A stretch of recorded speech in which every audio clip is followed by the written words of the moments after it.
Hello जी, अस्सलाम वालेकुम। तो कैसे हैं आप सब। मैं आई हूँ एक नई रेसिपी के साथ। हाँ जी, हम बनाने वाले हैं आज दाल कीमा। तो रेसिपी की तरफ जाने से पहले मेरे चैनल को कर दें सब्सक्राइब और नोटिफिकेशन बेल आइकन के बटन को दबाना मत भूलिएगा। चलिए जी, यहाँ पे मैंने लिया है 1 किलो कीमा, जिसको मैंने अच्छे से वॉश कर लिया था। इसमें मैंने डाली है 1 कप दाल और 1 पूरा लीटर पानी का, और इसको हम चढ़ा देंगे चूल्हे पे। 2 अदद प्याज और उनको कर लिया है अच्छे से चॉप। 2 अदद टमाटर, उनको भी हम काट लेंगे। बेहतर है कि आप छिलका उतार के काट लें, वो ज़्यादा आसानी से गल जाता है। यहाँ पे मैंने उनका छिलका उतार के उनको कीमे के अंदर डाल दिया है। प्याज भी उसके अंदर डाल दिए हैं।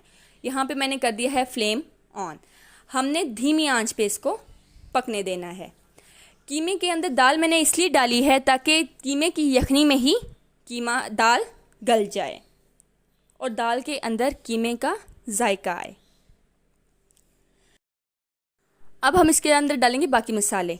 2 चम्मच लाल कुटी हुई मिर्च इसके अंदर डाल देनी है।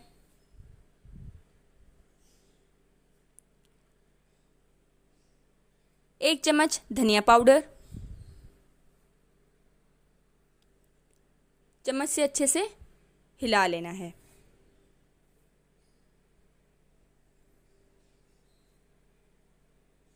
इसके बाद डालेंगे 1 चम्मच हल्दी पाउडर,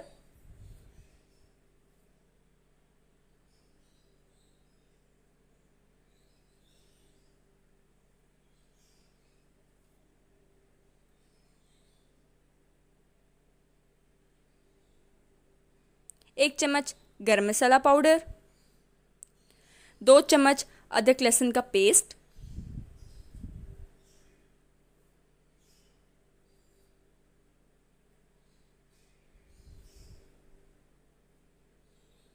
1 चम्मच नमक,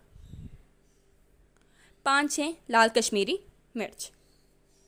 इसके अंदर हम साबुत गरम मसाला भी साथ ही डाल देंगे। सारे मसाले इकट्ठे इसलिए डाले हैं कि यखनी में ही अच्छे से पक जाएं। ये देखें, धीमी आंच पे मैं इसे पका रही हूँ, हमारा कीमा और दाल ताकि इकट्ठे ही गल जाएं।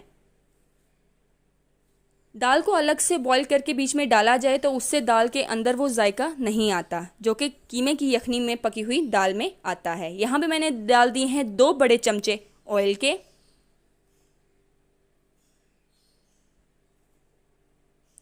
अब हम इसकी आंच तेज़ कर देंगे और साथ ही कटी हुई सब्ज़ मिर्च भी डाल देंगे। मैंने आपको बताया था जब हमने सालन की भुनाई करनी है तो कटी हुई सब्ज़ मिर्च डाल देनी है, इससे भुनाई में जायका बहुत ही लाजवाब आता है।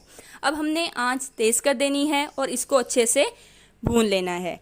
जितना भी पानी है वो सारा खुश्क हो जाए, क्योंकि हमारी दाल और हमारा कीमा दोनों ही गल चुके हैं। यहाँ पे मैं फुल आंच पे उसको अच्छे से भून रही हूँ। भुनाई करते हुए इसमें गरम मसाला भी डाल दीजिएगा, उससे बहुत ही अच्छा जायका डेवलप हो जाता है। यहाँ पे हमने बहुत ही अच्छे से इसकी भुनाई कर लेनी है और इसका सारा पानी हमने खुश्क कर लेना है।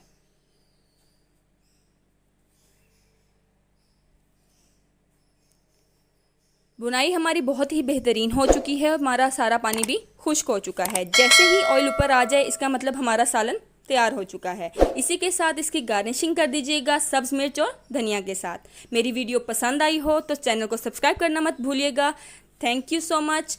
और कमेंट में मुझे ज़रूर बताइएगा कि आपको रेसिपी कैसी लगी। तंदूर की रोटियों के साथ सर्व कीजिएगा और इसका लुत्फ़ उठाएं। इसी के साथ मिलते हैं अगली वीडियो में। तब तक के लिए अल्लाह हाफिज़।